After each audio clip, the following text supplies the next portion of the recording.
大家好，歡迎返嚟小飛飛嘅爸爸說書頻道，我係小飛。今日我哋繼續講提升孩子記憶力50法呢一本書。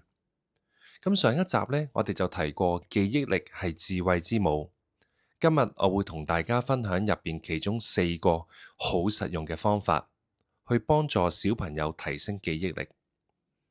今日我會講嘅第一個方法就係幫孩子去製造一個安靜嘅環境。作者話，良好嘅學習環境係培養孩子記憶力嘅基礎，尤其係細路仔，佢哋嘅自控能力係比較弱，好難喺一啲好嘈吵嘅地方專心。大家試諗下，如果你哋嘅小朋友坐喺台嗰度溫書，而個電視機喺度播緊卡通片，不特止，身邊仲有人喺度行嚟行去，你哋估下，佢仲可唔可以專心得到呢？所以父母嘅角色好重要，要喺佢嘗試專心讀書嘅時候，千祈唔好打斷佢，唔好問佢你肚唔肚餓啊，口唔口渴，攰唔攰呢？或者你識唔識啊？咁呢一啲問題，我相信大家應該都有問過嘅。咁呢一啲問題呢，都係會令到佢哋分心。心理學家仲做咗一個實驗，首先呢，佢就分兩組人。有一組人就坐喺張好舒服嘅凳上邊喺度讀書，而另外一組人呢，就坐喺一張硬板凳上邊。咁結果坐喺張硬板凳上邊嗰組人嘅記憶效果呢，係高咗成10%。咁呢一個呢，就叫做緊張狀態理論。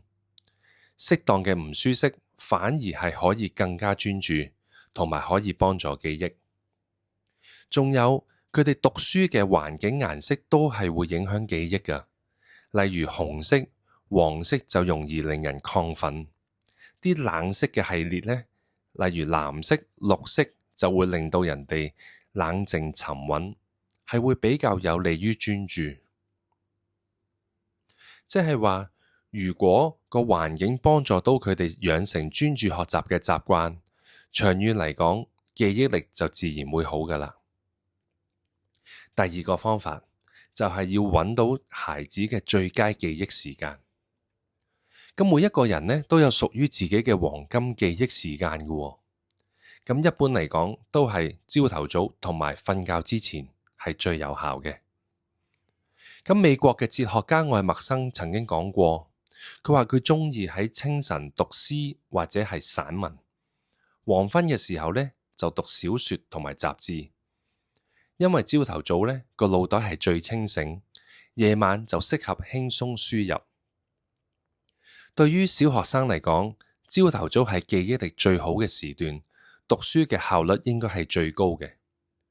而啲高中生夜晚呢就反而係佢哋嘅高效時段，所以我哋做父母就要幫孩子去揾出佢哋嘅黃金記憶時間。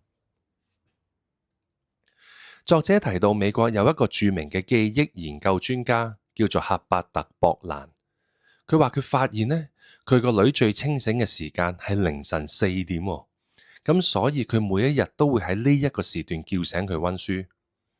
咁當然啦，我哋就唔需要咁極端嘅，咁你話要我哋自己咁早起身都好困難，只不過重點就係我哋要揾出屬於孩子自己嘅黃金記憶時間。咁方法3，將背誦當成一種習慣。咁捷克有一個教育學家講過，你每一日呢都要俾記憶去做返啲嘢，要佢揾啲嘢嚟去俾佢記，越記得多，你嘅記憶力就會越犀利。如果你越唔俾佢去記嘢嘅話呢，唔用，你個記憶功能就會越嚟越弱。咁有好多家長呢都會俾小朋友去讀唐詩嘅。背誦唐詩300首，嗱，當然啦，背誦唔單止係為咗文化知識，其實亦都係一個好好嘅鍛鍊記憶嘅好方法。咁相信大家都識得馬克思㗎啦，佢細個嘅時候呢，每日都堅持用外語嚟去背詩嘅，長期咁樣訓練，佢嘅記憶力呢就強到不得了。咁所以喺日常生活入邊，家長可以設計一啲小任務，例如同啲小朋友玩下，喂，2分鐘去記10個陌生人嘅人名啊，或者用8分鐘去背誦一段課文，又或者用10分鐘去背10個英文單詞。咁當然，如果父母可以同小朋友一齊背嘅話，甚至乎比賽睇下邊個做得好啲嘅話，效果會更加好。方法4，鼓勵孩子適當嘅運動。咁有好多父母一到考試呢，就叫個小朋友，喂，不如暫時唔好去啲課外嘅體育課啦，例如唔好去游水堂，唔好去足球或者籃球課住先啦，暫停晒所有嘅體育活動。佢哋以為咁樣係可以留多啲時間俾小朋友讀書，但係作者話俾我哋聽，其實唔 work 㗎喎，因為運動係學習嘅興奮劑，適當嘅運動呢係可以消除大腦疲勞，幫助保持良好嘅心理狀態，仲可以增強記憶。因為每一個運動動作都係由大腦指揮嘅，經常運動係可以提高大腦皮層嘅靈活性，令神經系統對於疲勞嘅承受力更加強，咁樣學習起上嚟呢，就會事半功倍㗎喇。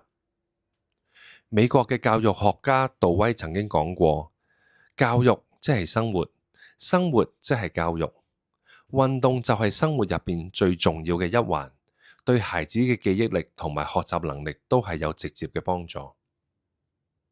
好啦，今日就同大家分享咗4個方法。第一，給孩子一個安靜嘅環境。第2，找到最佳記憶嘅時間。第3，養成背誦嘅習慣。第4，鼓勵適當運動。如果父母可以逐步去做到呢一啲細節，孩子嘅專注力同埋記憶力一定會逐步提升。記住一句話，記憶力唔係天生固定嘅，而係可以後天鍛煉出嚟。咁下一集呢，我就會再分享更加多書入邊所提到嘅實用方法，幫孩子一步一步提升記憶力。咁今日就係咁多，我係小飛，我哋下一集再見，拜拜。